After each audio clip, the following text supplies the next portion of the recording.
Right, chalo. We were dealing with section 94, right? Supplementary proceedings చదువుకుంటున్నాం కదా మనం. అందులో భాగంగా మనం ఆల్రెడీ 1 చదువుతున్నాం. 2 కూడా చెప్పేసాను కదా నిన్న. అది it is with relation to attachment, arrest and attachment before judgement day. సూట్లోనూ ఒక జడ్జ్మెంట్ రాకముందే ఒక వ్యక్తిని సో కాల్ డిఫెండెంట్ ఎప్పుడు అరెస్ట్ చేయొచ్చు, ఎప్పుడు అతని ప్రాపర్టీ కస్టడీలోకి తీసుకోవచ్చు, అటాచ్ చేయొచ్చు అనే ప్రొవిజన్స్ మనం అందులో చదువుకున్నాం. So it is a part of supplementary proceeding. Like అన్ని కేసెస్లో అవసరం పడకపోవచ్చు, అవసరం పడిన కేసెస్లో అయితే మనం అవి యూజ్ చేసుకోవచ్చు ఈ ప్రొవిజన్స్ అనమాట. So we're done with clause A and clause B of section 94. Now we'll go to clause C. Grant a temporary injunction and in case of disobedience, commit a person guilty thereof to the civil prison or order that his property be attached and sold. Third kind of proceeding ఏమై ఉండొచ్చు అంటే a grant of temporary injunction, and temporary injunction court grant చేయొచ్చట supplementary proceeding లో భాగంగా. And injunction ఇచ్చిన తర్వాత కూడా దాన్ని ఆర్డర్ని ఎవరైనా వాయిలేట్ చేస్తే, డిజోబే చేస్తే అటువంటి పర్సన్ ని సివిల్ ప్రిజన్ లో డీటైన్ చేయొచ్చు అండ్ అతని ప్రాపర్టీ కూడా అటాచ్ చేయొచ్చు అని చెబుతోంది. అండ్ దీనికి సంబంధించిన ఇది substantial right, as a massive right మనకి ఇటువంటి రైట్ ఒకటి ఉంది అని కోర్ట్ చెప్తుంది. బట్ దీన్ని ఎన్ఫోర్స్ చేసుకోవాలంటే మనకి ఒక ప్రొసీజర్ ఉండాలి కాబట్టి, అండ్ ఈ ప్రొసీజర్ ఎందులో ఉంటుందంటే ఆర్డర్ 39 లో ఉంటుంది in the form of rules. So will go to order 39. So can I have this on the screen? So దీని connected order 39 కాబట్టి we'll finish that today.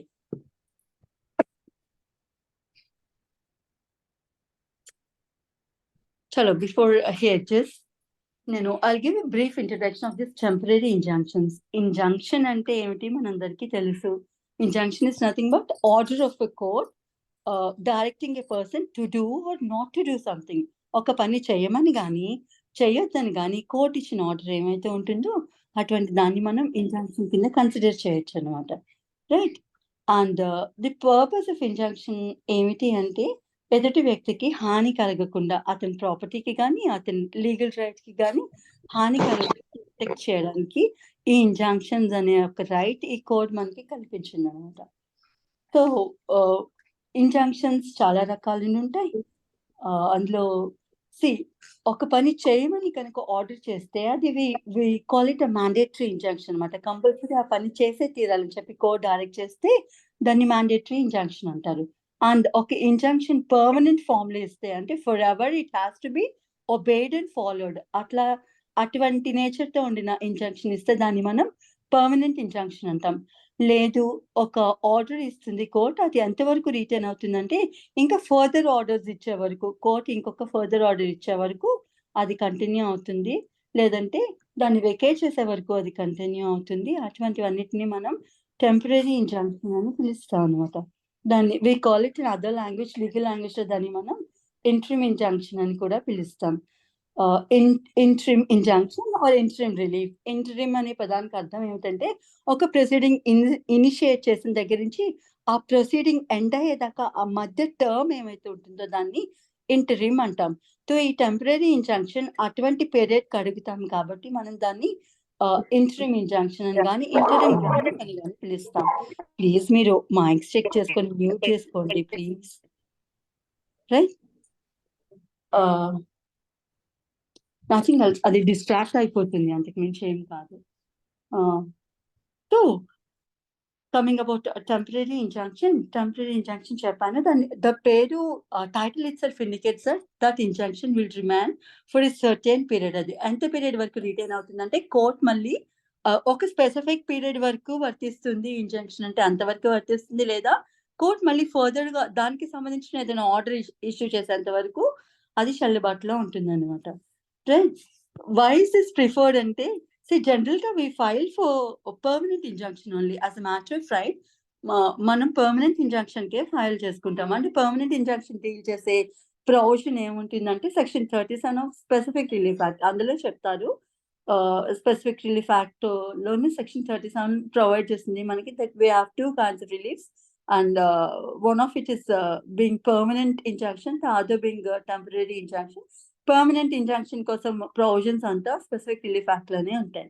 And the temporary injunction related reliefs and సిపిసిలో ఉంటాయన్నమాట. Voice segregated so అంటే specific relief act first day enact కాబడిందనమాట. So అందులోనూ permanent injunction కోసమే చెప్పుంటారు కానీ అందులో టెంపరరీ ఇంజంక్షన్ ప్రొవిజన్స్ ఏమి మెన్షన్ చేయరు. సో టెంపరరీ ఇంజంక్షన్ ప్రొవిజన్స్ అన్నిటిని డీటెయిల్గా సిపిసిలో ఆర్డర్ 39లో ఇంక్లూడ్ చేసి ఉంటారనమాట. సో దట్ పార్ట్ మనం జనరల్గా ఫస్ట్ ఏదైనా రైట్ వాలేట్ అయినప్పుడు ఏదైనా మన ప్రాపర్టీకి సంబంధించి కానీ పర్సనల్ రైట్కి కానీ ఆ రైట్ని ఎవరైనా వాలేట్ చేస్తున్నా అనుకున్నప్పుడు దాన్ని వాలేట్ చేయకుండా మనం జనరల్గా కోర్టుకి వెళ్ళి పర్మనెంట్గా ఎన్ పర్మనెంట్ ఫామ్ లైక్ ఇంకెప్పుడు వాళ్ళు మన జోలికి రాకూడదు, మన రైట్ వాలేట్ చేయకూడదు అన్నట్టు మనం ఇంజంక్షన్ అడుగుతాం. కానీ అది డిసైడ్ అవడానికి చాలా టైం పడుతుంది. మీన్ వైల్ జరగాల్సిన నష్టం అంతా జరగొచ్చు కాబట్టి, జరిగే ఛాన్సెస్ ఉంటాయి కాబట్టి we ask for temporary relief అనమాట. ఆ పర్టికులర్ మ్యాటర్ ఆ సూట్ డిసైడ్ అయ్యే లోపు సూట్ డిసైడ్ అయిన దాకా మనకి స్టాటస్ కో ఇస్తూ, అంటే పార్టీస్ ఏ పొజిషన్లో అయితే ఉంటున్నారో అదే పొజిషన్లో ఉంచమని అడుగుతూ మనం టెంపరరీ ఇంజంక్షన్ అడుగుదాం అనమాట. సో దాని మీద ఇంకా ఫర్దర్గా ఏ పార్టీ ఏ పార్టీ అయితే ఇన్ఫ్లుయెన్స్ చేయడానికి రెడీ అవుతున్నారో అటువంటి పార్టీ ఫర్దర్గా ఇంకా ఏం యాక్షన్ తీసుకోకూడదు అన్నట్టు అనమాట. To prevent such person from taking any other action that affects the rights of the other party. So we ask temporary injunction. So ఇంతకన్నా ఇంకా టెంపరరీ ఇంజంక్షన్ కోసం ఏం డిస్క్రిప్షన్ అక్కర్లేదు అని అనుకుంటున్నాను. సో ఈ టెంపరరీ ఇంజంక్షన్ గ్రాంట్ చేయాలి అంటే ఏ సందర్భాల్లో గ్రాంట్ చేస్తుంది అనేది ఆర్డర్ 39 చెప్తుంది. రూల్స్ 1 to 5లో చెప్తుంది అనమాట. All procedure relating to this temporary injunction will be contain in rules 1 to 5. But prior to that court అసలు టెంపరరీ ఇంజంక్షన్ గ్రాంట్ చేయడానికి మ్యాండేట్ ఏమైనా ఉందా, కన్సిడర్ చేయాల్సిన ప్రిన్సిపల్స్ ఏమైనా ఉన్నాయంటే yes we have 3 mandate principles. దాన్ని మనం ట్రిపుల్ పిల్లర్స్ అన్నట్టు పిలుస్తాం అనమాట. అది చట్టంలో ఏమి ఉండదు, సుప్రీం కోర్ట్ ఎనాక్ట్ చేస్తుంది అనమాట. అవి అది ఒక కేసులో. ఈ కేసు చాలా ఇంపార్టెంట్ ఇంజంక్షన్స్ కి సంబంధించి. If you have judicial aspirants here, please do take note of this. ఇది ప్రహ్లాద్ సింగ్ కేసు దల్పత్ కుమార్ వర్సెస్ ప్రహ్లాద్ సింగ్ అని ఆ కేసులో చెప్తారు అనమాట. ఇది 1992 కేసు సుప్రీం కోర్టు. సైటేషన్ కావాలంటే ఇట్స్ 1992-1 SCC 719. ఇది సైటేషన్. ఆ కేసు వచ్చి దల్పత్ కుమార్ వర్సెస్ ప్రహ్లాద్ సింగ్ అనే కేసులోను సుప్రీం కోర్టు ఒక డాక్ట్రిన్ ప్రపోజ్ చేస్తుంది అనమాట. అంటే టెంపరరీ ఇంజంక్షన్ ఇవ్వాల్సి వచ్చినప్పుడు కోర్ట్స్ కంపల్సరీ డాక్ట్రిన్ ఫాలో అవ్వాల్సిందే. ట్రిపుల్ టెస్ట్ డాక్ట్రిన్ అని నేను ఒకటి సజెస్ట్ చేస్తున్నాను. ఇది ఫుల్ఫిల్ అయితేనే టెంపరరీ ఇంజంక్షన్ ఇవ్వమని కోర్ట్స్ అన్నిటికీ ఆర్డర్ ఇస్తుంది అనమాట. So this will be considered as a president. So ఇందులో ఏం చెప్తారు అంటే ఒక ట్రిపుల్ టెస్ట్ డాక్ట్రిన్ అని చెప్పి ఎనాక్ట్ చేస్తుంది సుప్రీం కోర్ట్. అది ఏం కాదు, 3 kinds of రూల్స్ చెప్తుంది అనమాట. ఆ రూల్స్ అన్నిటిని, ఆ 3 రూల్స్ సాటిస్ఫై అయితేనే ఏ కోర్ట్ అయినా సరే ఇంజంక్షన్ గ్రాంట్ చేయమని చెబుతుంది అనమాట. అది most particularly temporary injunction grant చేయాలంటే కంపల్సరీ ఈ 3 సాటిస్ఫై అయితేనే టెంపరరీ ఇంజంక్షన్ ఇవ్వండి అని చెప్పి కోర్ట్స్కి అది ఆర్డర్ ఇస్తుంది అనమాట సుప్రీం కోర్ట్. సో అవి ఏమిటి అంటే we all know that, but తెలియని వాళ్ళ కోసం చెప్తున్నాను. 1 prima facie case, 2 balance of convenience, 3 irreparable loss. So ఈ 3 కండిషన్స్ సాటిస్ఫై అయితేనే టెంపరరీ ఇంజంక్షన్ గ్రాంట్ చేయమని సుప్రీం కోర్ట్ డైరెక్షన్స్ ఇచ్చింది అనమాట. So what is this prima facie case అంటే on the face of it suit file చేయగానే ఆ case facts of the case చూసి plus అక్కడ ఇచ్చిన మినిమం బేసిక్ ఎవిడెన్స్ ఏవైతే ఉందో అది చూడగానే పర్టికులర్ ప్రిసైడింగ్ ఆఫీసర్కి అర్థమవుతుంది, అయ్యో ఈ పార్టీ మూలంగా ఇంజస్టిస్ జరుగుతుంది, జరిగే ఛాన్సెస్ ఉన్నాయని. ఆ కొద్దిగా ఎవిడెన్స్, ఇనిషియల్ ఎవిడెన్స్ ఏవైతే ఉందో వాళ్ళు చూపిస్తారు కదా, ఇట్లా వీళ్ళు సో పర్సన్ నా రైట్ ఇన్ఫ్లుయెన్స్ చేస్తున్నారని చెప్పడానికి ఒక ఎవిడెన్స్ ఇస్తాం కదా. సో ఆ ఎవిడెన్స్ చూడగానే on the face of it facts and plus ఆ ఎవిడెన్స్ కన్సిడర్ చేయగానే కోర్ట్కి అర్థమవుతుంది అనమాట. Like as there is some damage going to happen, లేదంటే some damage will certainly happen అని చెప్పి కోర్ట్ నమ్మితే అప్పుడు కోర్టు ఇంజంక్షన్ అయితే ఇస్తుందంట. రెండోది balance of convenience. Balance of convenience is nothing but again saying the facts of the case. ఇద్దరు parties వాళ్ళు చెప్పుకోవాల్సింది చెప్పుకుంటారు కదా. So the court or the presiding officer ఎవరైతే ఉన్నారో the way the evidence and the way the facts of the case, like ఎవరి తరపున feasibility ఉన్నింది ఆర్డర్ పాస్ చేయడానికి అనేది వే చేస్తుంది అనమాట. అంటే ఎవరిచ్చిన ఎవిడెన్స్ హెవీగా ఉన్నింది అన్నట్టు బ్యాలెన్స్ ఉంటుంది కదా, దాన్ని టక్కెట ఏమంటారు దాన్ని, బ్యాలెన్స్ త్రాచు. ఎస్. సో త్రాచులో we have to two sides of it కదా. సో అట్లా అనమాట, ఇద్దరు పార్టీస్ ఇచ్చిన ఎవిడెన్స్ ని, చూపించిన ఎవిడెన్స్ ని, చెప్పిన ఫ్యాక్ట్స్ ని వే చేస్తుంది అనమాట. సో ఎవరు చెప్పింది ట్రస్ట్ వర్ది అనిపిస్తే వాళ్ళ తరపున ఆర్డర్ ఇష్యూ చేస్తుంది అనమాట. సో ప్లెయింటిఫ్ ఎవరైతే ఇంజంక్షన్ అడుగుతున్నారో వారికి ఎక్కువ ఆ బ్యాలెన్స్ ఆఫ్ కన్వీనియన్స్ ఉండాలన్నమాట. సో వారు చెప్పుకున్నది I don't know how to express is like వారి తరపున ఎవిడెన్స్ ఏవైతే ఉన్నిందో వారికి లాస్ జరుగుతుంది అనేది ఎక్కువగా చూపిస్తూ ఉండాలన్నమాట కోర్టుకి. So that is balance of convenience. And the last one is irreparable loss. Like irreparable loss అంటే రిపేరబుల్ లాస్ అన్నట్టు. ఇంకా ఆ లాస్ ఎట్లా అంటే we can't get back to the normal state అనమాట. ఆ జరిగిన లాస్ ని తిరిగి వెనక్కి తెచ్చుకోలేవు అనమాట. అటువంటి సిచ్యువేషన్ కనుక ఉండింటే ఈ 3 కండిషన్స్ కనుక ఫుల్ఫిల్ అయితే అప్పుడు మాత్రమే ఇంజంక్షన్ గ్రాంట్ చేయమని చెప్తుంది. And courts have to follow this as a mandate. Like ఈ 3 కండిషన్స్ ఫుల్ఫిల్ అయితేనే అప్పుడు కోర్ట్స్ టెంపరరీ ఇంజంక్షన్ గ్రాంట్ చేస్తాయన్నమాట. ఇది ఈ కేసులోనే ప్రపోజ్ చేశారు. ఆ ట్రిపుల్ టెస్ట్ రూల్ అనేది, డాక్ట్రిన్ అనేది ఆ పర్టికులర్ కేసులోనే సుప్రీం కోర్ట్ డ్రాఫ్ట్ చేసింది అనమాట. సో ప్రపోజ్ చేసింది అంటారు యాక్చువల్గా the language of it is. So దాన్ని మళ్ళీ అదే supreme court Shivakumar Chadha versus municipal corporation of ఢిల్లీలో మళ్ళీ రీటరేట్ చేస్తుంది అనమాట. టెంపరరీ ఇంజంక్షన్ ఫైల్ చేయగానే అడగగానే ఇచ్చేయకండి. It is not a matter of right.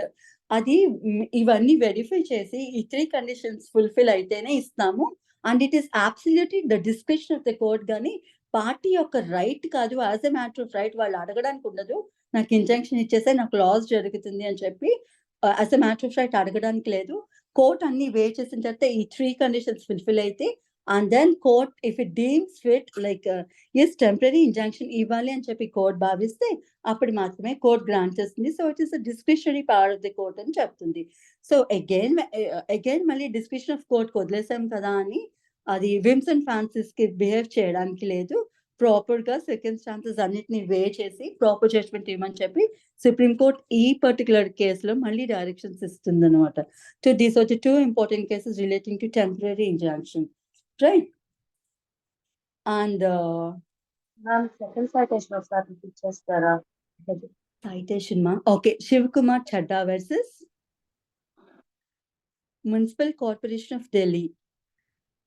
మీరు ఊరికే గూగుల్ చేసి ఫైనల్ పారాగ్రాఫ్ చూస్తే ఆ డెసిషన్ ఏమిటి మనకి తెలుస్తుంది. So have a glance about it, right? Shivakumar Chadha versus municipal corporation of Delhi 1993 SEC brackets లో 3/161,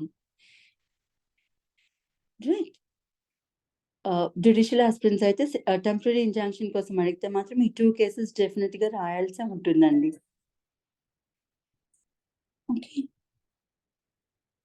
ఓకే మ్యామ్, థ్యాంక్ యూ. చాలా most welcome.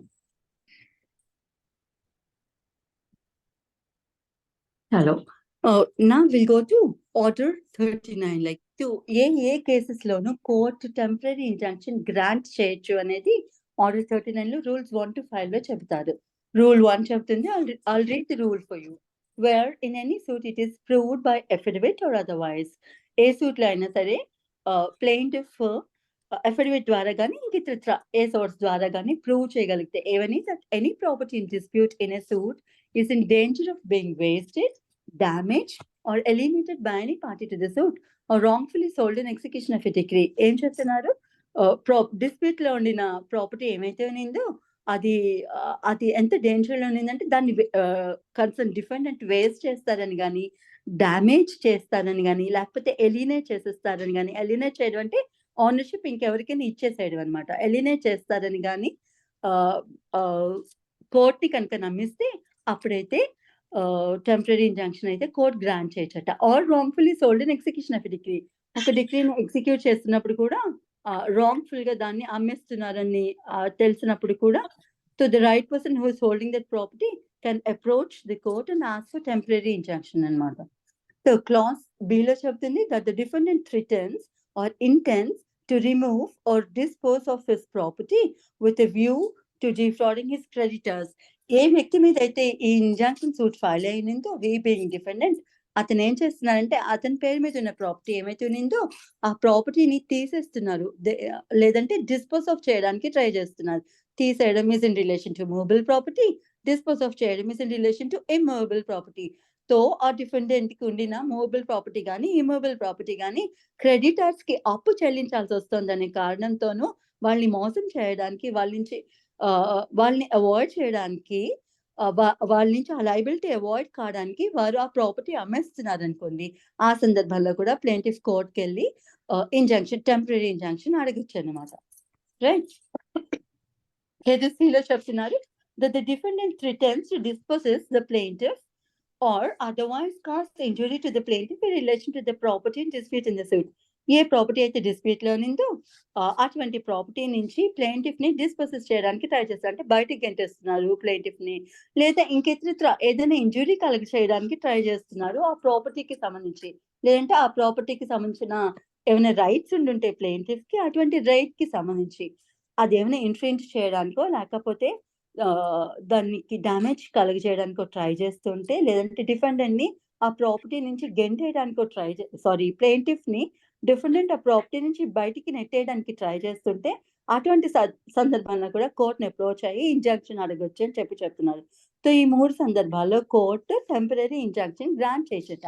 The court may by order grant a temporary injunction to restrain such act or make such a order for the purpose of staying or preventing the waste. Okay. ఇంకా దేనికోసం ఆ waste ని prevent చేయడానికో, ఆ damage ని prevent చేయడానికో, ఆ alienation ని ప్రివెంట్ చేయడానికో, సేల్ ని ప్రివెంట్ చేయడానికో, మూవబుల్ ప్రాపర్టీ అయితే దాన్ని రిమూవ్ చేసేస్తున్నారు కదా అట్లా రిమూవ్ చేయకుండా ఆపడానికో, లేకపోతే ఆ ప్లేంటిఫ్ ని బయటికి నెట్టేస్తున్నారు కదా అట్లా నెట్టకుండా అతని పొజిషన్ ని స్టేబుల్ చేసేందుకో కోర్టు టెంపరరీ ఇంజంక్షన్ గ్రాంట్ చేయొచ్చు అని చెప్తున్నారు. చూసారు చలో. ఓకే. ఎంతవరకు ఇటువంటి ఆర్డర్ ఇవ్వచ్చు అంటే మళ్ళీ రూల్ 1 లోనే చెబుతారు అనమాట. or otherwise causing injury to the plaintiff in relation to the property in dispute of the suit as the court thinks fit until the disposal of the suit or until further orders. So ఈ temporary injunction duration ఎంతకాలం మనుగడలో ఉంటుంది temporary injunction అంటే court మళ్ళీ further గా ఇంకా దానికి సంబంధించి ఏదైనా ఆర్డర్ ఇచ్చేంత వరకు లేదా సూట్ డిస్పోజ్ ఆఫ్ అయినంత వరకు ఆ ఇంజంక్షన్ కంటిన్యూ అయితేనే ఉంటుంది అని చెబుతుంది rule 1. Okay. I think there are no doubts with regard to rule 1. I'll go to rule 2. Okay. Rule 2 లో చెప్తుంది injunction to restrain repetition or continuation of breach. ఇంకా ఇంజంక్షన్ పైన చెప్పిన circumstances లో కాకుండా ఇంకా దేని నిమిత్తం కూడా టెంపరరీ ఇంజంక్షన్ గ్రాంట్ చేయొచ్చు అంటే in any suit for restraining the defendant from committing a breach of contract or other injury of any kind, whether compensation is claimed in the suit or not, the plaintiff may at any time after the commencement of the suit and either before or after judgment apply to the court for temporary injunction to restrain the defendant from committing the breach of the contract or injury complained of. ఇక్కడ ఏం చెప్తున్నారంటే ఏదైనా ఒక contract లోకి enter అయిన parties ఎవరైతే ఉండినారో one of the parties trying to commit a breach of contract, ఆ contract లో ఏ టర్మ్స్ అయితే రాసుకున్నారో ఆ టర్మ్స్ కి అగైనెస్ట్ గా లేదంటే ఆ టర్మ్స్ ని వాలేట్ చేస్తున్నో బ్రీచ్ చేస్తున్నో ఉండినారనుకో వాళ్ళు, లేదంటే ఒకసారి బ్రీచ్ చేస్తే ఊరుకున్నారు ఇంకా కంటిన్యూస్ గా అదే పని చేస్తా ఉన్నారు, అంటే కంటిన్యూస్ గా terms of the contract breach చేస్తూనే ఉన్నారనుకోండి. సో అటువంటి తరుణంలో కూడా టెంపరరీ ఇంజంక్షన్ గ్రాంట్ చేయొచ్చు అని చెబుతోంది. ఇన్ ఎనీ సూట్ ఫర్ ఇంకా ఇందులో బేసిక్ గా సూట్ ఫస్ట్ దేనికి ఫైల్ చేస్తారట, in any suit for restraining the defendant from committing a breach of contract. Plaintiff suit దేనికి ఫైల్ చేస్తారంటే డిఫెండెంట్ ని కాంట్రాక్ట్ టర్మ్స్ ఏమైతే ఉండినాయో అవి బ్రీచ్ చేయొద్దు ఆపమని చెప్పి అడుగుతూ ఒక సూట్ ఫైల్ చేశారనమాట. లేదా any other kind of injury, ఇంకా ఏ ఇంజురీ కలగ చేయకుండా ఆపమని చెప్పి అక్కడ ఏం ఇంజురీ అంటే depending on the facts and circumstances of the case, like right. అది injury maybe to the property or to the personal legal right అనమాట. సో అటువంటి ఇంజురీ ఏదైనా కాజ్ చేస్తున్నారు అని ఉన్న తరుణంలో దాన్ని ప్రివెంట్ చేయడానికి ఆపమని చెప్పి, ఇంజూర్ చేయకుండా చూడమని చెప్పి కోర్టుని అప్రోచ్ అయితే సూట్ ఫైల్ చేసినప్పుడు అటువంటి సూట్లోను కాంపెన్సేషన్ అడిగినా అడగకపోయినా సరే, రైట్, అది బిఫోర్ జడ్జ్మెంట్ అయినా ఆఫ్టర్ జడ్జ్మెంట్ అయినా, అటువంటి సూట్లో జడ్జ్మెంట్ రాకముందే అయినా సరే, జడ్జ్మెంట్ వచ్చేసిన తర్వాత అయినా, ది సో కాల్డ్ ప్లెయింటిఫ్ ఎవరైతే ఉండినారో వారి కోర్టుకి టెంపరరీ ఇంజంక్షన్ కోసం అప్లై చేసుకోవచ్చట. ఏమని అడుగుతూ, restraining the defendant. Restraining means stopping the defendant or preventing the defendant from committing the breach of contract or injury complaint of. ఏ ఇంజురీ అయితే కంప్లైంట్ చేస్తున్నారో ఆ ఇంజూరీ చేయకుండా, లేదంటే ఆ బ్రీచ్ ఆఫ్ కాంట్రాక్ట్ చేయకుండా, రైట్. లేదా ఇంకా లాస్ట్ సెంటెన్స్ చెప్తారు, breach of contract or injury of the like kind. అంటే ఎగ్జాక్ట్ గా అందులో ఏం రాసుకున్నారు అలాగే కాకుండా సిమిలర్ కైండ్ ఆఫ్ ఇంజురీ ఇంకేదైనా సరే, లేకపోతే similar breach. I give an example for this. See film actors or actresses ఉన్నారనుకోండి, వాళ్ళు ఒక సర్టెన్ పీరియడ్ కి ఒక ప్రొడ్యూసర్ కి మూవీస్ చేస్తానని చెప్పి ఒప్పుకొని కాంట్రాక్ట్ లోకి ఎంటర్ అయ్యారనుకోండి. సో వాళ్ళు ఏం చేస్తారంటే, ఫర్ ఎగ్జాంపుల్ ఒక 2 years వాడి మూవీస్ ఒక పర్టికులర్ ప్రొడ్యూసర్ యొక్క మూవీస్ చేస్తానని ఒప్పుకున్నారు అనుకో. సో వాళ్ళు ఆ కాంట్రాక్ట్ కి భిన్నంగా ఏం చేస్తున్నారంటే ఆ ప్రొడ్యూసర్ కి యాక్ట్ చేయకుండా వేరొక ప్రొడ్యూసర్ కి యాక్ట్ చేస్తున్నారు అనుకో. It amounts to breach of contract కదా. లేదు, లైక్ కైండ్ ఆఫ్ బ్రీచ్ ఏమవుతుందంటే, ఈ ప్రొడ్యూసర్ కి యాక్ట్ చేస్తూ వేరొక ప్రొడ్యూసర్ కి కూడా యాక్ట్ చేస్తా అంటారు. కానీ contract of terms of the contract ఏంటి, వీరొక్కరికే యాక్ట్ చేయాలని కదా. సో ఇటువంటి బ్రీచ్ ఒకసారి చేశారు, ఇంకా మళ్ళీ చేస్తా ఉన్నారు. సో అలా కంటిన్యూస్ బ్రీచ్ చేస్తున్నా సరే, ఎవరైతే ఎఫెక్టెడ్ పార్టీ ఉన్నారో ది సో కాల్డ్ ప్లెయింటిఫ్ కోర్టుకి వెళ్ళి సూట్ ఫైల్ చేసుకొని అటువంటివి బ్రీచ్ చేయకుండా చూడమని చెప్పి కోర్టు నుంచి ఇంజంక్షన్ అడగచ్చు అనమాట. అప్పుడు కోర్టు టెంపరరీ ఇంజంక్షన్ గ్రాంట్ చేస్తుంది, depending on resting the disposal of the suit disposal పక్క నుంచి ఫస్ట్ అర్జెంట్ గా ఏమిస్తుందంటే టెంపరరీ ఇంజంక్షన్ ఇస్తుంది. మీరు ఏవైతే బ్రీచ్ చేయడానికి సిద్ధపడుతున్నారో, ఏదైతే బ్రీచ్ చేస్తున్నారో దాన్ని చేయొద్దు అని చెప్పి కోర్టు ఆర్డర్ ఇస్తుంది అనమాట. This is rule 2. Right. The court may, by order, grant such injunction on such terms as to the duration of the injunctions, keeping an account, giving security or otherwise. Again, the duration ఎంతకాలం అది ఉంటుంది అనేది కూడా court injunction grant చేస్తున్నప్పుడే the period of duration of that injunction అంతా కూడా అది mention చేస్తుంది అనమాట. నెక్స్ట్ ఏ టర్మ్స్ మీద కూడా ఇంజంక్షన్ గ్రాంట్ చేస్తుందో ఆ టర్మ్స్ కూడా మెన్షన్ చేయొచ్చు అనమాట. Ati basing on the security given to the court, right? This is about rule 2. And then rule 2 చెప్తుంది consequence of disobedience or breach of injunction. In case of disobedience of any injunction granted or other order made under rule 1 or 2, or breach of any of the terms on which the injunction was granted or the order made, the court granting the injunction or making the order or any person, making an order or any court to which the suit of proceeding is transferred may order the property of the person guilty of such disobedience or a breach to be attached. Aim led simple ga 2A em chebutundante 2A again is added through an amendment. And the amendment andi 1976 lo vachina amendment ద్వారా ఈ court కి additional provision add చేయడం జరిగింది అనమాట. And what this provision says is, court ఇచ్చిన order, injunction order ఉంటుంది కదా, దాన్ని ఎవరైనా బ్రీచ్ చేసినా, దాన్ని ఒబే చేయకపోయినా కోర్టు ఇచ్చిన ఆర్డర్ ని వారి యొక్క ప్రాపర్టీని జప్తు చేస్తుంది అని చెప్పి చెబుతుంది అనమాట. And moreover they can be sent to civil prison for a period not exceeding 3 months. 3 నెలలలోపు సివిల్ ప్రిజన్ కి 3 నెలలలోపు ఏ టర్మ్ కైనా సరే అతన్ని సివిల్ ప్రిజన్ లో డిటైన్ చేయొచ్చు అనమాట, రైట్. లేదంటే కోర్టు ఫర్దర్ గా ఆర్డర్ ఇచ్చేంత వరకు అతన్ని డిటెన్షన్ లోనే ఉంచొచ్చు అనమాట, రైట్. ఇది చెప్తుంది. తో ఇంజంక్షన్ ఆర్డర్ కనుక డిసోబే చేసిన వాళ్ళు ఎవరైనా ఉన్నా, లేదంటే బ్రీచ్ చేస్తే కనుక వారి యొక్క ప్రాపర్టీ ఏమైతే ఉంటుందో మేడ్ బి మూవబుల్ అదైతే కోర్ట్ అటాచ్ చేస్తుందంట. అండ్ ఆ పర్సన్ ని సివిల్ ప్రిజన్ కి కూడా పంపించవచ్చు. ఎంత పీరియడ్ వరకు డిటైన్ చేయొచ్చు అంటే 3 months వరకు, 3 months వరకు ఎంత పీరియడ్ అయినా సరే డిటైన్ చేయొచ్చు. It is up to the description of the court అనమాట. No attachment made under this rule shall remain in force for more than 1 year. So ఇట్లా అటాచ్ సో ఇంప్రిజన్మెంట్ పీరియడ్ ఎంత అంటే చెప్పున్నారు కదా, ఒక 3 months లోపు ఎంత పీరియడ్ అయినా సరే కోర్ట్ ఎంత ఆర్డర్ చేస్తే అంత పీరియడ్ వరకు వాడు సివిల్ ప్రిజన్ లో డిటైన్ చేయొచ్చు అనమాట, సో కాల్డ్ బ్రీచ్ చేసిన అతన్ని.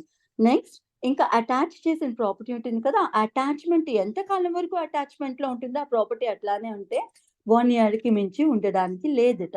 సో ఆ 1 year అటాచ్మెంట్ లో ఉంచుతుంది కోర్ట్ కన్సర్న్ బ్రీచ్ చేసిన వ్యక్తి యొక్క ప్రాపర్టీని. అండ్ అతను ఆ బ్రీచ్ మానుకుంటే వెల్ అండ్ గుడ్. స్టిల్ ఇంకా బ్రీచ్ కనుక అతను కంటిన్యూ చేస్తానే ఉన్నాడు అనుకోండి, ఆ డిసొబీడియన్స్ ఇంకా కంటిన్యూ అవుతూనే ఉన్నింది అనుకో, అప్పుడు ఏం చేస్తుందంటే అటాచ్ చేసిన ప్రాపర్టీ ఏవైతే ఉన్నిందో దాన్ని అమ్మేస్తుంది. అమ్మేసి ఆ ప్లెయింటిఫ్ కి ఎంత ఇంజూర్ జరుగుతుందో దాన్ని ఆ లాస్ అంతా భర్తీ చేయడానికి ఎంత అవుతుందో అంత కాంపెన్సేషన్ వారికి ఇచ్చేసి రెస్ట్ ఆఫ్ ద ప్రాపర్టీ అయితే ఈ కన్సర్న్ పర్సన్ కి ఇచ్చేస్తుంది అనమాట. రైట్, అదే చెప్తుంది ఇది. I'll read sub rule 2 of 2A. No attachment made under this rule shall remain in force for more than 1 year, and at the end of which time, if the disobedience or breach continues, the property attached may be sold, and out of the proceeds, the court may award such compensation as it thinks fit to the injured party. Injured party ఎవరైతే ఉండినారో ఇంకా disobedience 1 year దాటిన తర్వాత కూడా ఆ disobedience continue అవుతూనే ఉంటే, ఆ breach కానీ డిసోబీడియన్స్ కానీ ఇంకా అటాచ్ చేసిన ప్రాపర్టీ ఏవైతే ఉన్నిందో అది అమ్మేస్తుంది. అమ్మేసి దాని నుంచి వచ్చిన ప్రొసీడ్స్ ఏమైతే ఉన్నిందో దాంతోనూ ఎవరి రైట్ అయితే ఇన్ఫ్రింజ్ అయిందో, ఎవరికి లాస్ అయితే జరిగిందో, ఎంత లాస్ జరిగిందో అంత లాస్ వరకు వారికి కాంపెన్సేషన్ పే చేస్తుంది అనమాట. అండ్ ఇంకా మిగిలిన బ్యాలెన్స్ ఏదైనా ఉండుంటే ఎవరి ప్రాపర్టీ అయితే అమ్మేసిందో వాళ్ళకి తిరిగి ఇచ్చేస్తుంది. Please mute yourself.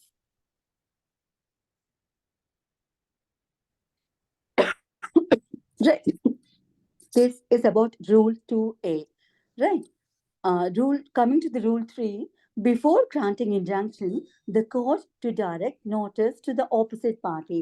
నేను ఇందాక కైండ్స్ ఆఫ్ ఇంజంక్షన్స్ చెప్పినప్పుడు ఒక ఇంజంక్షన్ చెప్పడం మర్చిపోయా. అది it is not a kind of injunction, but it can be treated as a kind of injunction.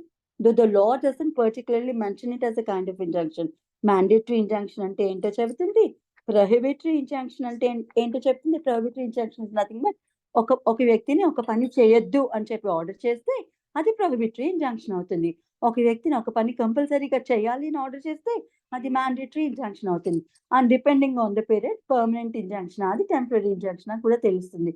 ఇవి కాకుండా we have another kind of injunction, like we call it as ad interim injunction అని. ad interim in the sense interim injunction కి add interim injunction కి తేడా ఏమిటంటే, interim injunction లోను parties ని initial గా విని, రైట్, మనం ఇంజంక్షన్ ఎట్లా ఫైల్ చేస్తాం, ఫస్ట్ ఒక సూట్ ఫైల్ చేస్తాం. పర్మనెంట్ ఇంజంక్షన్ అడిగితే ఒక సూట్ ఫైల్ చేస్తాం, అందులో మళ్ళీ ఒక అప్లికేషన్ పెట్టుకుంటాం. ఈ పర్మనెంట్ ఇంజంక్షన్ సూట్ ఫైల్ చేయగానే ఇమ్మీడియట్ గా, లేకపోతే ఫైల్ చేస్తున్నప్పుడే ఒక అప్లికేషన్ పెట్టుకుంటాం. దాన్ని మనం we call it an interim application పెట్టుకొని ఆ ఇంట్రిమ్ అప్లికేషన్ ద్వారానే మనం ఈ టెంపరరీ ఇంజంక్షన్ రిలీఫ్ అడుగుతాం అనమాట. So pending the disposal of the suit, నాకు ఇమీడియట్ లాస్ జరిగే ఛాన్సెస్ ఉన్నాయి కాబట్టి నాకు టెంపరరీ ఇంజంక్షన్ ఇవ్వండి అని చెప్పి కోర్టుకి అప్లికేషన్ పట్టుకుంటాము. And we call it IA, like and IA అంటాం దాన్ని. IA is nothing but interlocutory application అనమాట. So pending the disposal of suit, నాకు టెంపరరీ ఇంజంక్షన్ ఇవ్వండి అని చెప్పి అడుగుతాం కదా. ఐఏ ఫైల్ చేసినప్పుడు ఏం చేస్తుందంటే, కోర్టు ఇద్దరు పార్టీస్ ని విని, హియరింగ్ ఉంటుంది కదా, సో ఇద్దరు పార్టీస్ ని వినిన తర్వాత ఆ ఐఏలో అడిగిన రిలీఫ్ ఏవైతే ఉందో సో కాల్డ్ టెంపరరీ ఇంజంక్షన్ అదైతే గ్రాంట్ చేస్తుంది. బట్ యాడ్ ఇంట్రిమ్ ఇంజంక్షన్ ఏమవుతుంది అంటే, ఆ పార్టీస్ ని వినదు, చాలా అర్జెన్సీ ఉంటుంది. On the spot of it ఆ ఇంజంక్షన్ గ్రాంట్ చేయకపోతే కన్సర్న్ ప్లెయింటిఫ్ ఎవరైతే ఉండినారో వారికి ఇమ్మీడియట్ డ్యామేజ్ జరిగే ఛాన్సెస్ ఉంటుంటాయి. ఫర్ ఎగ్జాంపుల్, గవర్నమెంట్ వచ్చి ఏదైనా ఒక బిల్డింగ్ డెమాలిష్ చేస్తుంది అనుకోండి, సో మీరు ఐఏ ఫైల్ చేసుకొని టెంపరరీ ఇంజంక్షన్ అడిగి దాని మీద హియరింగ్ అంతా అయ్యి డెసిషన్ వచ్చేసరికి జరగాల్సిన పని కాస్త జరిగిపోతుంది. సో అటువంటి సందర్భాల్లో ఏం చేస్తారంటే we ask for ad interim injunction, like అంటే ఇమ్మీడియట్ ఇంజంక్షన్ ఇవ్వమని అడుగుతాం అనమాట. అంటే ఎదుటి పార్టీకి నోటీస్ ఇవ్వక్కర్లేదు, ఎదుటి పార్టీని వినక్కర్లేదు, వినకముందును ఫస్ట్ ఆ ఇంజంక్షన్ ఆర్డర్ అయితే ఇచ్చేస్తుంది అనమాట కోర్ట్. లైక్ ఇచ్చిన తర్వాత మళ్ళీ దాని మీద హియరింగ్ జరిపిస్తుంది. ఫర్ ద టైమ్ బింగ్ ఆ ఇంట్రిమ్ ఇంజంక్షన్ అయితే గ్రాంట్ చేస్తుంది అనమాట. ఆ ప్రొవిజన్ కోసం డీల్ చేసేది ఈ రూల్ 3 ఇంట్రిమ్ ఇంజంక్షన్ కోసం డీల్ చేసేది.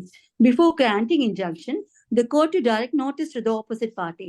తో ఏ కైండ్ ఆఫ్ ఇంజంక్షన్ అని ఇచ్చే ముందు మాత్రం ఏం చెప్తుందంటే ఆపోజిట్ పార్టీ ఎవరైతే ఉంటున్నారో వారికైతే నోటీస్ మ్యాండేటరీగా ఇవ్వాలి అని చెబుతుంది. Because other party has to know that injunction has been granted against him.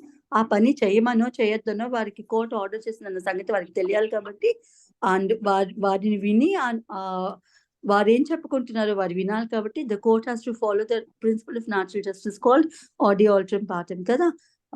No person can be condemned unheard అంటే ఇద్దరు పార్టీస్ ని విని ఒక పార్టీని వినకుండా ఏకపక్షంగా జడ్జ్మెంట్ ఇవ్వడానికి లేదు కాబట్టి ఇద్దరు పార్టీస్ ని వినిన తర్వాతనే ఏ ఆర్డర్ అయినా సరే కోర్టు ఇస్తుంది. Same rule applies to injunction also. Injunction order issue చేసే ముందు ఆపోజిట్ పార్టీకి నోటీస్ ఇస్తుంది. They call them for hearing. వాళ్ళిద్దరు చెప్పుకునేది వినిన తర్వాత మాత్రమే జనరల్ ప్రొసీజర్ లోనే ఇంజంక్షన్ అయితే గ్రాంట్ చేస్తుంది కదా. కానీ ఇక్కడ ఏమవుతుందంటే, I'll read the rule for you. The court shall, in all cases, except where it appears that the object of granting the injunction would be defeated by delay, before granting an injunction, direct the notice of the application for the same to be given to the opposite party. So, ఆ notice ఇవ్వకుండా వెసులుబాటు urgent situations ఉండిన సందర్భాల్లో అయితే court కలిగిస్తుంది అనమాట. So ఏదైతే mandate గా నోటీస్ ఇవ్వాలి ఆపోజిట్ పార్టీకి అనే రూల్ ఉందో దాని నుంచి వెసులుబాటు ఎప్పుడు ఇస్తుంది అంటే, ఆ నోటీస్ అది ఇవ్వడం మూలంగా డిలే జరిగిపోతుంది, ఆ డిలేలో ఈ పార్టీ నష్టపోతారు అని చెప్పి కోర్టు భావించినప్పుడు దాని నుంచి అయితే ఎగ్జామ్షన్ ఇస్తుంది అనమాట. ఎదుటి పార్టీకి నోటీస్ ఇవ్వకుండానే ఇంజంక్షన్ ఇది గ్రాంట్ చేస్తుంది అనమాట. రైట్. కానీ అట్లా గ్రాంట్ చేసిన తర్వాత ఇంకేం చేయాలి కూడా చెప్తుంది. The court shall, in all cases except where it appears that the object of granting the injunction would be defeated. ఏ ఉద్దేశంతో అయితే ఆ ఇంజంక్షన్ గ్రాంట్ చేస్తున్నారో అది నోటీస్ ఇచ్చి ఆ పార్టీస్ వచ్చి వాళ్ళని విని అది ఇచ్చి ఇదంతా జరిగేసరికి జరగాల్సిన నష్టం జరిగిపోతుంది అని చెప్పి ఆ డిలే మూలంగా కోర్ట్ భావిస్తే ఆ నోటీస్ నుంచి ఇవ్వాలనే రూల్ నుంచి ఎగ్జామ్షన్ ఇస్తుంది అనమాట. So would be defeated by delay before granting the injunction, direct the notice of the application for the same to be given to the opposite party unless ఆ delay మూలంగా నష్టం జరుగుతుంది అనే సందర్భం ఉంటే తప్పితే as a general rule opposite పార్టీకి notice అయితే ఇవ్వండి అని చెప్తుంది. కానీ అర్జెన్సీ ఉన్న పరిస్థితిలో ఆ డిలే మూలంగా ప్లెయింటిఫ్ కి నష్టం జరుగుతుంది అంటే ఇవ్వాల్సిన అవసరం లేదు అని కూడా చెబుతుంది అనమాట. Provided that, మళ్ళీ exceptional గా ఏం చెప్తుందంటే, where it is proposed to grant an injunction without giving notice to the application of opposite party, the court will record the reason for its opinion that the object of granting injunction will be defeated by delay and require the applicant. చెప్పింది కదా, ఇప్పుడు notice ఇవ్వకుండానే injunction grant చేస్తుంది అనుకోండి, court ఆ reasons record చేయాలట. ఎందుకు notice ఇవ్వక్కర్లేదు అని కోర్టు భావించింది, ఏ డిలే మూలంగా తనకి ఆపోజిట్ పార్టీకి ఇంజస్టిస్ కలుగుతుంది అనేది ఏమైతే ఉందో అదైతే రికార్డ్ చేయాలన్నమాట. కోర్ట్ ఆ రీజన్ అయితే రికార్డ్ చేయాలని చెప్తుంది. రికార్డ్ చేసిన తర్వాత ఏం చేస్తుంది, అక్కడికి ఆన్ ది స్పాట్ అయితే ఇంజంక్షన్ ఇస్తుంది. కానీ ఇమ్మీడియట్ గా ప్లెయింటిఫ్ ఏమైనా ఆర్డర్ చేస్తుందంటే, to deliver to the opposite party or to send to him by registered post immediately after the order granting the injunction has been made, a copy of the application for the injunction together with a copy of the affidavit filed in support of the application, a copy of the plaint, copies of documents on which the applicant relies. ఇంకేం చెప్తుంది, సరే నీకు urgency ఉంది, notice ఇచ్చి అవన్నీ జరిగేసరికి నీకు injustice జరుగుతుంది కాబట్టి నీకు ఇమ్మీడియట్ గా నేను రిలీఫ్ అయితే ఇచ్చాను, కానీ మీ బాధ్యతగా ఆపోజిట్ పార్టీకి మీరు నోటీస్ అయితే ఇచ్చి తీరాల్సింది. ఇప్పుడు ఏం పంపించాలి మీరు, నేను ఎప్పుడైతే ఇంజంక్షన్ గ్రాంట్ చేసేసానో ఆ నెక్స్ట్ మూమెంట్ మీరు రిజిస్టర్డ్ పోస్ట్ ద్వారా ఏమేం కాపీస్ ఆపోజిట్ పార్టీకి ఇవ్వాలంటే, ఒకటి మీరు పెట్టుకున్న అప్లికేషన్ ఏమైతే ఉన్నిందో ఆ కాపీ, ఇంజంక్షన్ అడుగుతూ మీరు పెట్టుకున్న అప్లికేషన్ ఏమైతే ఉన్నిందో అది, ప్లస్ కాపీ ఆఫ్ అఫిడవిట్, మీరు సపోర్టివ్ అఫిడవిట్ ఫైల్ చేస్తారు కదా ఆ అఫిడవిట్, నెక్స్ట్ ప్లెయింట్ ఉంటది కదా ఒరిజినల్ ప్లెయింట్, ఆ ప్లెయింట్ యొక్క కాపీ, అండ్ దెన్ ఇంకా ఇతర డాక్యుమెంట్స్ ఏమైనా మీరు దాని మీద రిలే అయితే ఈ రీజన్స్ కి నాకు ఇంజంక్షన్ అర్జెంట్ గా గ్రాంట్ చేయండి అని చెప్పి మీరు ఫోటోగ్రాఫ్స్ ఇంకేవేవో పెడతారు కదా. సో ఇవన్నీ జతపరిచి రిజిస్టర్డ్ పోస్ట్ లో ఇమ్మీడియట్ గా ఆర్డర్ వచ్చిన తర్వాతనే పంపించేసేయాలి ఆపోజిట్ పార్టీకి అని చెబుతుంది అనమాట. And clause B చెప్తుంది, to file on the day on which such injunction is granted or on the day immediately following the other day an affidavit stating that the copy supposed has been delivered. ఇప్పుడు ఏ రోజు అయితే injunction ఇచ్చారో ఆ రోజు కానీ the next following day immediate అంటే దాని పక్క రోజునే కోర్టుకి ఏమి ఇవ్వాలట, మీరు కన్సర్న్ ప్లెయింటిఫ్ ఏమి ఇవ్వాలట, ఒక ఎఫిడవిట్ ఇవ్వాలట. ఏమని అఫిడవిట్ లో ఏమని రాస్తుంటుందంటే, కోర్ట్ ఆర్డర్ ప్రకారం నేను ఈ కాపీస్ ఏ కాపీస్ అయితే పంపించాలని రాసిందో application and rest follow the copies, అన్ని కాపీస్ నేను రిజిస్టర్డ్ పోస్ట్ ద్వారా నేను ఆపోజిట్ పార్టీకి పంపించేశాను అని అఫిడవిట్ అయితే కోర్టుకి ఇవ్వాల్సి. Please mute your self.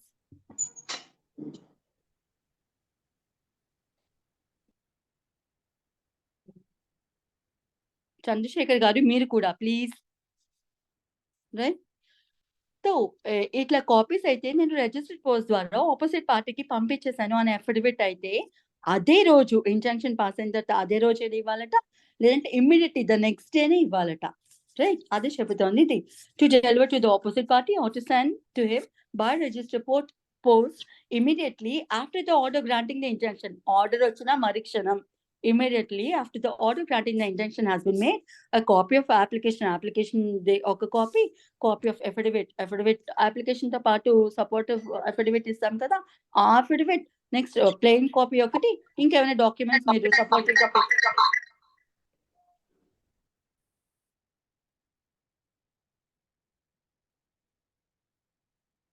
ఏమైనా సపోర్టివ్ డాక్యుమెంట్స్ తీసుకొస్తే ఆ అన్ని కాపీస్ రిజిస్టర్డ్ పోస్ట్ ద్వారానే అదే రోజు కానీ ఆ ఇంజంక్షన్ గ్రాంట్ అయినా ఆ నెక్స్ట్ డే కానీ వెంటనే పంపించేయాలట. అండ్ పంపించినట్టు కోర్టుకి ఇంటిమేషన్ ఇవ్వాలి అని సారీ అట్లా కాపీస్ రిజిస్టర్డ్ పోస్ట్ ద్వారా పంపించాను అనేది అఫిడవిట్ ద్వారా కోర్టుకి అదే రోజు కానీ ఇంజంక్షన్ గ్రాంట్ అయిన రోజు కానీ లేదంటే ఇమీడియట్ నెక్స్ట్ డే కానీ కోర్టుకి అఫిడవిట్ ఇవ్వాలి అని చెబుతుంది అనమాట. To file on the day on which such injunction is granted. ఏ రోజైతే ఇంజంక్షన్ గ్రాంట్ అయిందో ఆ రోజు కానీ or on the day immediately following the day దాని పక్క రోజు కానీ and affidavit stating that the copy supports that has been delivered or sent పంపించేశారు అని చెబుతూ అఫిడవిట్ ద్వారా ఆ విషయం అయితే కోర్టుకి ఇవ్వాలట, కోర్టుకి చెప్పాలట. అండ్ దెన్ రూల్ 3A చెబుతుంది. 3A is again inserted through the same amendment 1976 amendment ద్వారానే 3A కూడా ఇన్సర్ట్ చేశారు ఇందులో. Court to dispose of the application for injunction within 30 days, where an injunction has been granted without giving notice to the opposite party. ఏ పరిస్థితిలో అయితే, ఏ కేసులో అయితే injunction opposite పార్టీకి notice ఇవ్వకుండానే గ్రాంట్ చేశారో అటువంటి తరుణంలో the court shall make an endeavor to finally dispose of the application within 30 days from the date on which the injunction was granted.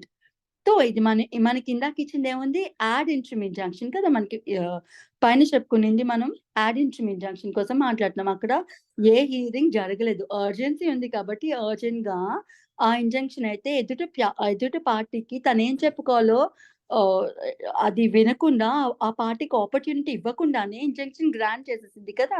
కానీ ఒరిజినల్ గా మనం అప్లికేషన్ పెట్టుకున్నాం కదా in the form of interlocutory application ద్వారా మనం కోర్టుని ఏం అడిగాం, టెంపరీ ఇంజంక్షన్ ఇవ్వమని అడిగాం కదా. సో అటువంటి అప్లికేషన్ ఏమైతే ఉందో అది 30 days లోపు డిస్పోజ్ ఆఫ్ చేయాలట.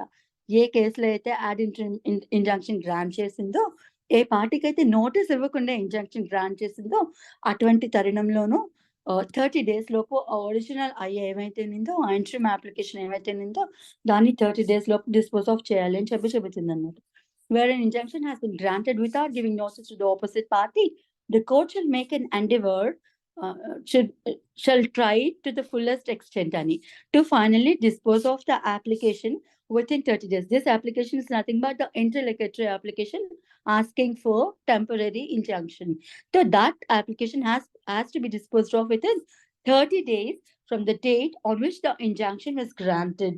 Injunction grant అయిన 30 రోజుల్లోగా అప్లికేషన్ ని విని దాని మీద విచారణ జరిపించి దానికి సంబంధించిన తీర్పు ఇవ్వాలి అని చెబుతుంది అనమాట.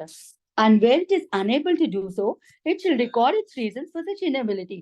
30 days లోగా కన్సర్న్ అయ్యే కనుక డిస్పోజ్ ఆఫ్ చేయలేకపోతే ఎందుకు డిస్పోజ్ ఆఫ్ చేయలేకపోయింది ఆ రీజన్స్ కూడా రికార్డ్ చేయాలని చెబుతుంది. Right, we'll go to rule 4 now. Order for injunction may be discharged, varied or set aside. సరే, ఇంజంక్షన్ లో ఏదో ఒక ఆర్డర్ ఇస్తుంది కదా, టెంపరీ ఇంజంక్షన్ అడిగాం మనం, ఆర్డర్ ఇచ్చింది కదా, ఆర్డర్ ని మార్చొచ్చా లేకపోతే దాన్ని డిశ్చార్జ్ చేసేయచ్చా, లేదంటే అది దాన్ని సెటిసైడ్ చేయొచ్చా అంటే ఎస్ దెర్ ఆర్ ఛాన్సెస్ అని చెప్తుంది. కానీ అది ఎప్పుడు చేయొచ్చు అటువంటి పనులు అనేది ఈ రూల్ లో చెప్తుంది.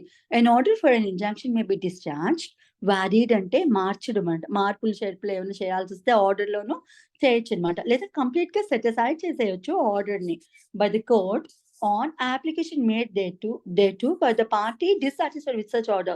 Injunction order ఎవరికి against గా పాస్ అయిందో వారు ఆ ఆర్డర్ తో డిస్సాటిస్ఫై అయితే కనుక వారు ఆ ఆర్డర్ ని మార్చమని కానీ, లేకపోతే సెటిసైడ్ చేయమని కానీ, లేకపోతే ఆర్డర్ డిశ్చార్జ్ చేసేమని కానీ అప్లికేషన్ పెట్టుకోవచ్చు కోర్టుకి అని చెప్పి చెబుతుంది. Provided that if in an application for temporary injunction or in any affidavit supporting such application, a party has knowingly made a false or misleading statement in relation to the material particulars and the injunction was granted without giving notice to the opposite party, the court shall vacate the injunction unless for reasons to be recorded it considers that it is not necessary to do so in the interest of justice. ఇక్కడ ఏం చెప్తుంది, provisional అంటే it is an exception sort of thing. Exception లో ఏం చెప్తుందంటే ఏదైనా ఒక party అబద్ధం చెప్పో, ఫాల్స్ స్టేట్మెంట్ ఇచ్చో, ఫాల్స్ గా రిప్రజెంట్ చేసో, కోర్ట్ ని మిస్లీడ్ చేసో, ఏదైనా తప్పు అబద్ధంగా చెప్పి ఇంజంక్షన్ తెచ్చుకున్నారనుకో, అది కోర్ట్ కి ప్రూవ్ అయింది అనుకోండి, ఆ ఇంజంక్షన్ ఏమైతే ఉందో దాన్ని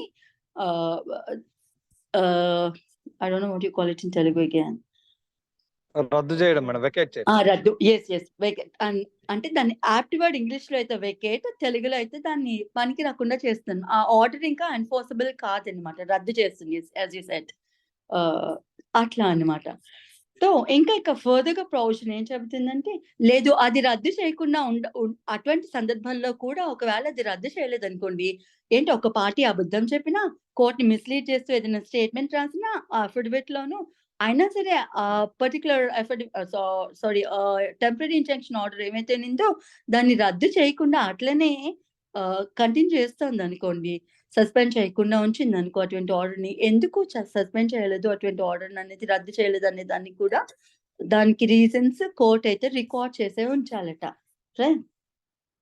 అండ్ దెన్ మళ్ళీ ఇంకొక ఎక్సెప్షన్ ఏం చెప్తుందంటే, provided that where an order for injunction has been passed after giving party an opportunity of being heard, the order shall not be discharged, varied or set aside on the application of that party except where such discharge, variation or setting aside has been necessitated by a change to the circumstances or unless the court is satisfied that the order has caused undue hardship to the party. ఏం చెబుతుందంటే, ఒకసారి సరే ఇందాక notice ఇవ్వకుండా order అది pass చేసిన దానికోసం చదువుకున్నాం, ఇక్కడ నోటీస్ ఇచ్చి ఆ పార్టీని వినిన తర్వాత మాత్రమే ఇంజంక్షన్ గ్రాంట్ చేసింది అనుకో, జనరల్ గా అట్లాంటి ఇచ్చిన ఇంజంక్షన్ ఆర్డర్ ఏమైతే ఉందో టెంపరరీ ఇంజంక్షన్ ఆర్డర్ దాన్ని సాధారణంగా సహజంగా మార్చడానికి లేదు, ఎక్సెప్ట్ ఇన్ ఎక్సెప్షనల్ సర్కమ్స్టాన్సెస్ అని చెప్తుంది.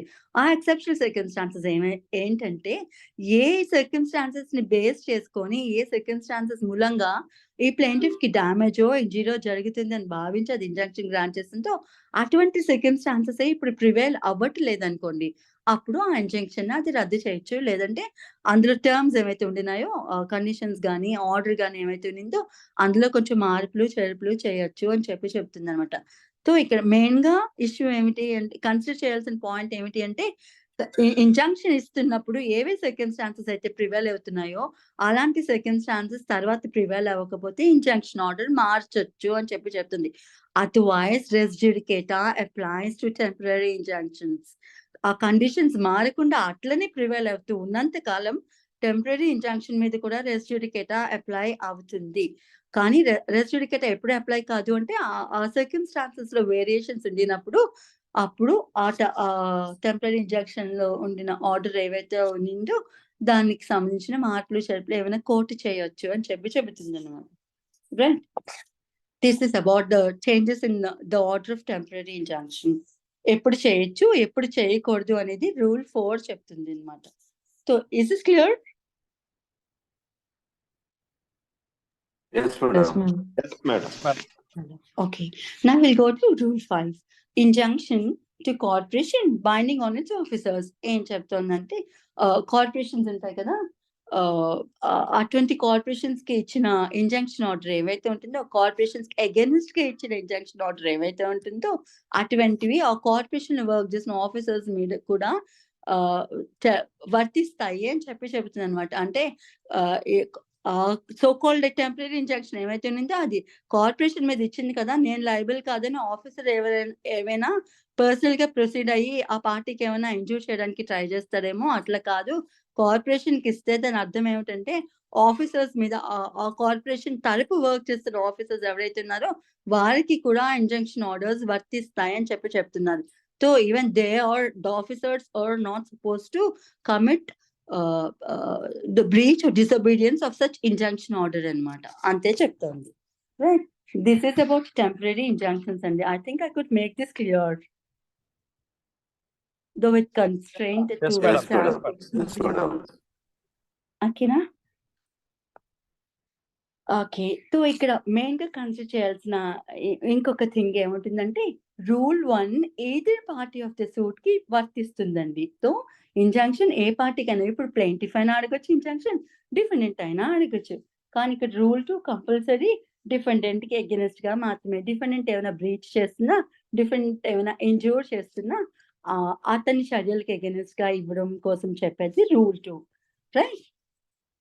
సో ఇంకా టెంపరరీ ఇంజంక్షన్స్ కోసం ఇంకేమైనా చెప్పుకోవచ్చా అంటే I don't exactly remember.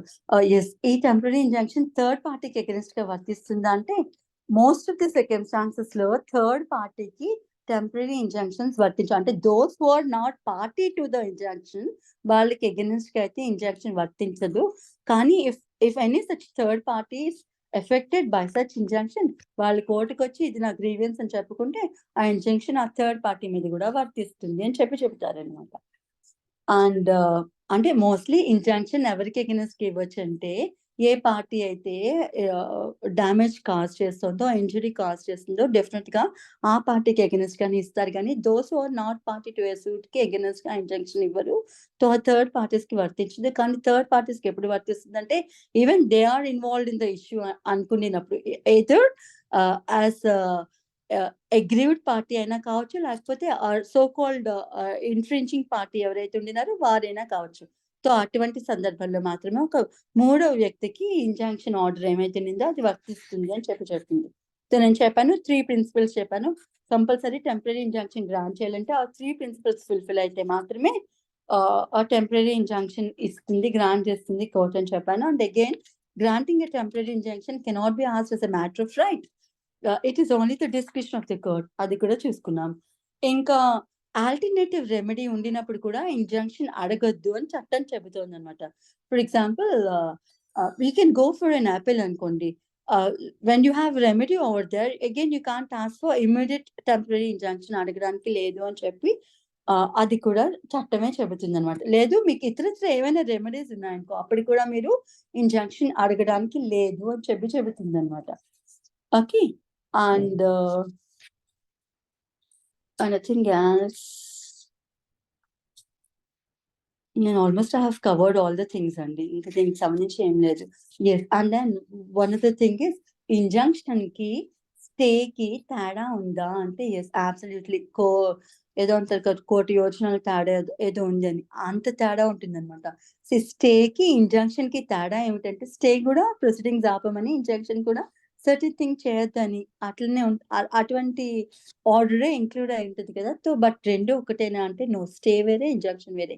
Stay superior court lower court కి ఇచ్చే ఆర్డర్ ఏవైతే ఉంటుందో దాన్ని స్టే కింద కన్సిడర్ చేస్తారు అనమాట. సుపీరియర్ కోర్టు లోయర్ కోర్ట్ ని ఈ నా కోర్టులో పెండింగ్ ఉన్న ప్రొసీడింగ్స్ తేలేంత వరకు ఫర్దర్ గా ఏం మీ కోర్టులో ఉండిన ప్రొసీడింగ్స్ ఏమి కంటిన్యూ చేయొద్దు అని చెప్పి ఇచ్చిన ఆర్డర్ ఏమైతే ఉందో we call that as a stay. అది కోర్టు, సుపీరియర్ కోర్టు లోయర్ కోర్టుకి ఇస్తుంది. వెరస్ ఇంజంక్షన్ కోర్టు ఒక ప్రైవేట్ పర్సన్ కి ఇస్తుంది, రైట్?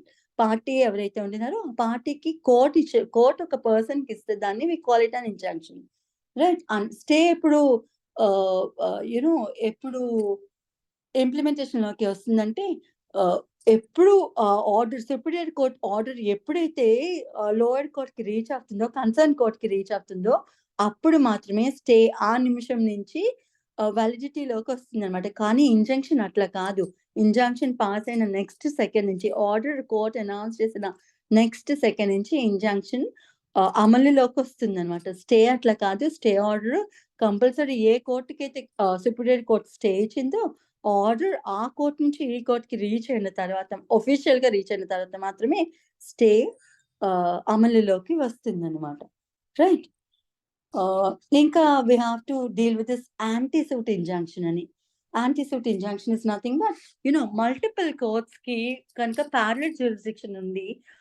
ఆ కన్సర్న్ డిఫెండెంట్స్ ఎవరైతే ఉండినారో వారు ఒక కోర్టులోనే సూట్ ఫైల్ చేయాలి అని చెప్పి వాళ్ళు ఏమైనా అగ్రీ అయి ఉండుంటే అటువంటి తరుణంలోనూ ఈ యాంటీ సూట్ ఇంజంక్షన్ అనేది మనకి తటస్థపడుతుంది అనమాట. Anti suit injunction is nothing but వేరొక కోర్టులోని, ఈ కోర్టులో ఆల్రెడీ ఇంజంక్షన్ ఫైల్ చేసి ఉండినారు కదా, ఇంకా వేరే ఏ కోర్టులో, any court anywhere in India or even abroad also, even in foreign కోర్టులో కూడా వేరొక సూట్ ఫైల్ చేయడానికి లేదు. ఇదే విషయం నిమిత్తం అని ప్రివెంట్ చేస్తున్న అంశం ఏదైతే ఉందో we call it as an anti-suit injunction అనమాట.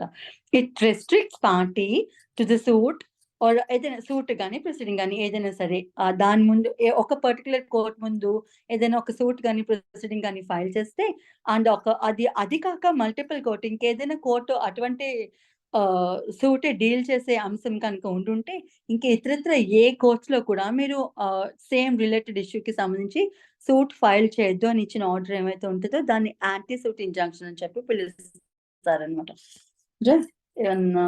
ఇంకా నథింగ్ ఎల్స్ ఆన్ దిస్ అండి.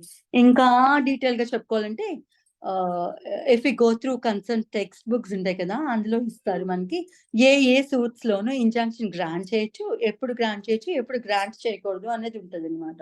ఏ అంశాలకి సంబంధించి ఈ టెంపరరీ ఇంజంక్షన్ ఇవ్వచ్చు అంటే స్టాటస్ కో మెయింటైన్ చేయమని, అంటే ఏ పరిస్థితుల్లో అయితే ఆ ప్రొసీడింగ్ నడుస్తున్నప్పుడు ఆ ప్రాపర్టీ కానీ ఆ ఇది కానీ ఏ స్టాటస్ లో ఉందో అదే స్టాటస్ కంటిన్యూ చేయమని, ఇంకా ఫర్దర్ గా దాని మీద ఏం యాక్షన్స్ తీసుకోకూడదు అన్నట్టు స్టాటస్ కో మెయింటైన్ చేయమని ఇంజంక్షన్ అడగొచ్చు. ఏదైనా ఒక సేల్ కానీ ఏదైనా ఒక ట్రాన్స్ఫర్ ప్రాపర్టీకి సంబంధించి మనం ఇంజంక్షన్ అడగొచ్చు. లేదంటే ఏదైనా ఒక డెమాలిషన్ ఆఫ్ స్ట్రక్చర్, ఏదైనా ఒక స్ట్రక్చర్ డెమాలిష్ చేస్తున్నారు, అది ప్రైవేట్ పర్సన్ అయినా కావచ్చు, గవర్నమెంట్ అయినా కావచ్చు, ఎవరైనా సరే ఒక స్ట్రక్చర్ డెమాలిష్ చేస్తున్నారు అనుకుంటున్నప్పుడు బిల్డింగ్ కానీ షాప్ కానీ ఏదైనా కావచ్చు, ఏదైనా స్ట్రక్చర్ డెమాలిష్ చేస్తున్నారు అనుకున్నప్పుడు అప్పుడు కూడా టెంపరరీ ఇంజంక్షన్ అడగొచ్చు. లేదంటే ఏదైనా ఫర్దర్ కన్స్ట్రక్షన్ చేస్తున్నారంటే దాన్ని నిలపడానికి కూడా ఇంజంక్షన్ అడగొచ్చు. సిమిలర్లీ అటాచ్మెంట్ ఆఫ్ ప్రాపర్టీకి సంబంధించి ఒక ప్రాపర్టీని అటాచ్ చేస్తున్నారని తెలిసినప్పుడు ఆ ప్రాపర్టీకి సంబంధించిన కన్స్ట్రెంట్స్ ఉండని పర్సన్ ఎవరైనా ఉంటుంటే దాన్ని ఆ ప్రాపర్టీని అటాచ్ చేయొద్దు అని అడగడానికి కూడా ఇంజంక్షన్ అడగచ్చు అనమాట. సిమిలర్లీ ఏదైనా మన అపాయింట్మెంట్ ఆఫ్ రిసీవర్ కోసం మనం నెక్స్ట్ చదువుకుంటాము. సో ఒక రిసీవర్ని అపాయింట్ చేస్తున్న తరుణంలో కూడా ఆ రిసీవర్ని అపాయింట్ చేసే అవసరం లేదు, స్టాప్ చేయండి రిసీవర్ని అపాయింట్ చేస్తూ అని చెప్పి కూడా మనం ఇంజంక్షన్ అడగచ్చు అనమాట. సిమిలర్లీ ఒక ఎగ్జిక్యూషన్ ఆఫ్ డిగ్రీకి సంబంధించి కూడా మనం టెంపరరీ ఇంజంక్షన్ అడగచ్చు. ఫర్ టైమ్ బీయింగ్ సస్పెండ్ చేయండి ఎగ్జిక్యూషన్ అని చెప్పి అడగచ్చు. లైక్ ఈ ధర్నాస్, స్ట్రైక్స్ ఇలాంటివి ఏమైనా జరిగితే వాటికి సంబంధించి కూడా అవి చేయొద్దు అని చెప్పి అడగచ్చు. లేదైనా ఒక కాపీ రైట్, ట్రేడ్ మార్క్ ఇలాంటివి ఏమైనా ఇన్ఫ్రింజ్ చేస్తూ ఉండినప్పుడు అటువంటి రైట్స్ కూడా మనం చదువుకున్నాం కదా, కాంట్రాక్ట్స్ ఏమైనా వయలేట్ చేస్తున్నారు, కాంట్రాక్చువల్ టర్మ్స్ అన్నప్పుడు మనం అడగొచ్చు ఇంజంక్షన్ అని. సో వాటి రిలేటెడ్ గా కూడా ఇంజంక్షన్ అడగవచ్చు. ఇది ఓకే.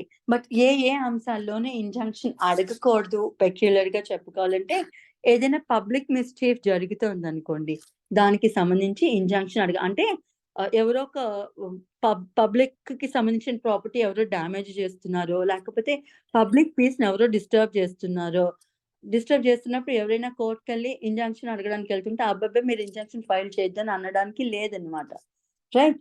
అండ్ దెన్ ఏదైనా ఒక పబ్లిక్ ప్రాజెక్ట్ కి సంబంధించి కూడా ఇంజంక్షన్ అడగడానికి లేదు. ఇప్పుడు గవర్నమెంట్ చేపట్టిన ప్రాజెక్ట్స్ ఏమైనా ఉంటాయి కదా, వాటికి సంబంధించి ఎట్టి పరిస్థితుల్లో కూడా దాన్ని స్టే చేయమని చెప్పి మనం అడగడానికి ఇంజంక్షన్ ఫైల్ చేయడానికి లేదనమాట పబ్లిక్ ప్రాజెక్ట్స్ మీద. బికాస్ అంశం తేలేలోగా it will cause so much of financial damage to the government or the concern person. కాబట్టి పబ్లిక్ ప్రాజెక్ట్స్ కి సంబంధించి కూడా ఇంజంక్షన్ గ్రాంట్ చేయరనమాట. ఇది కూడా మనం స్పెసిఫిక్ రిలీఫ్ యాక్ట్ లో చదువుకుంటాం ఈ అంశానికి సంబంధించి.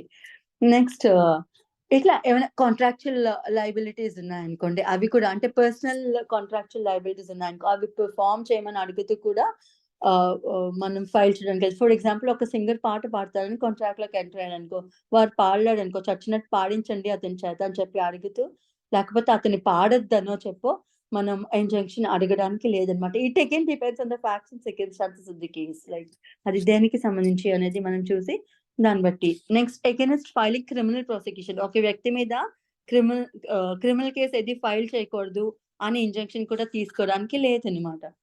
రైట్. అలానే ఒక బ్యాంక్స్ మీద కానీ ఫైనాన్షియల్ ఇన్స్టిట్యూషన్స్ మీద కానీ అవి వాటి లోన్స్ రికవర్ చేసుకోవడానికి వాటి యాక్షన్ అవి తీసుకుంటూ ఉంటాయి కదా, జప్తు చేసుకోవడం ఇలాంటి పనులు చేస్తాయి కదా. సో వాటికి ఎగెనెస్ట్ గా కూడా మనం ఇంజంక్షన్ అడగడానికి లేదనమాట.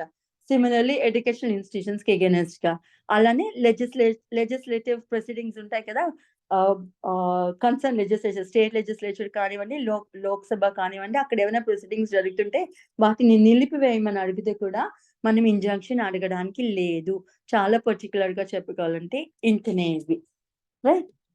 So there's nothing much about temporary injunctions అండి. I have covered all this. Temporary injunction మీద అప్పీల్కి వెళ్ళొచ్చు, రెవిజన్ కి కూడా వెళ్ళొచ్చు. We have all sorts of rights. Right.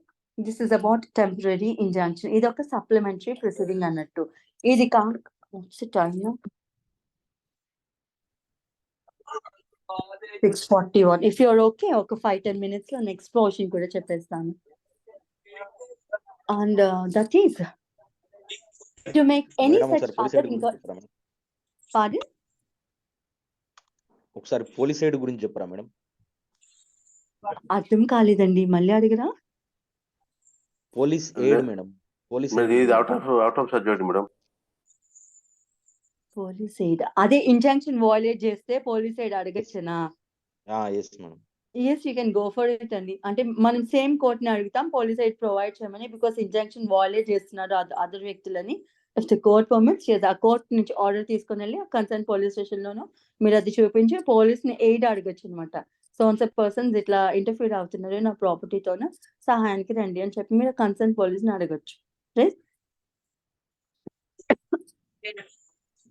Good morning madam.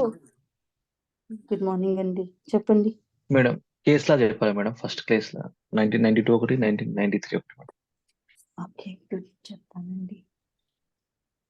అది దల్పత్ కుమార్, DALPAT. ఇది ట్రూలీ ఇంపార్టెంట్ బికాస్ ఇందులోనే ట్రిపుల్ డాక్ట్రిన్ అయితే మాత్రం సుప్రీంకోర్టు లే చేసింది అనమాట. సో మనం ఆ balance prima facie case, balance of convenience, irreparable loss, ఇవి మనకి టెక్స్ట్ బుక్స్ కోడ్ లో ఎక్కడా కనిపించవు. ఈ ప్రిన్సిపల్ ఫాలో అవ్వాలి అనేది మనకి ఎక్కడా కనిపించదు.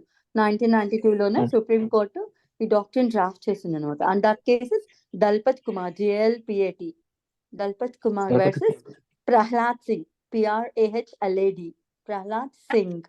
అది 1992 1 SEC 719 citation, right? And the other cases, Shiv Kumar Chadda versus Municipal Corporation of Delhi, 1993 SEC bracket 3 161, right? ఇందులో మళ్ళీ రీటరేట్ చేస్తుంది అనమాట. సేమ్ అవే ప్రిన్సిపల్స్ కంపల్సరీగా ఫాలో అవ్వాలి అని ఇంకొంచెం డీటెయిల్డ్ ఎక్స్ప్లెనేషన్ ఇస్తుంది. ప్రైమా ఫేషి కేస్ అంటే ఏమిటి, బ్యాలెన్స్ ఆఫ్ కన్వీనియన్స్ ని ఎట్లా తీసుకోవాలి, అవన్నీ చెప్పి ఇంకొంచెం ఫర్దర్ గా ఎక్స్ప్లెయిన్ చేస్తుంది అనమాట ఈ కేసులో. అండ్ దెన్ మీ ప్లేంటిఫ్ కూడా as a matter of right నాకు ఇంజంక్షన్ నా రైట్ ఇవ్వండి అన్నట్టు అడగడానికి లేదు, అది కోర్ట్ డిస్క్రిప్షన్ అని కూడా ఇదే కేసులో చెప్తుంది అనమాట. Right. Shivkumar Chadha versus municipality of Delhi madam. Municipal corporation of Delhi, it's not municipality అండి, municipal corporation of Delhi. Right. Okay, చాలా thank you. Yeah, most welcome. I'm done with this అండి. మిగతా 2 ప్రొవిజన్స్ రేపు చెప్పుకుందాం. It's already 6:46. ఓకే.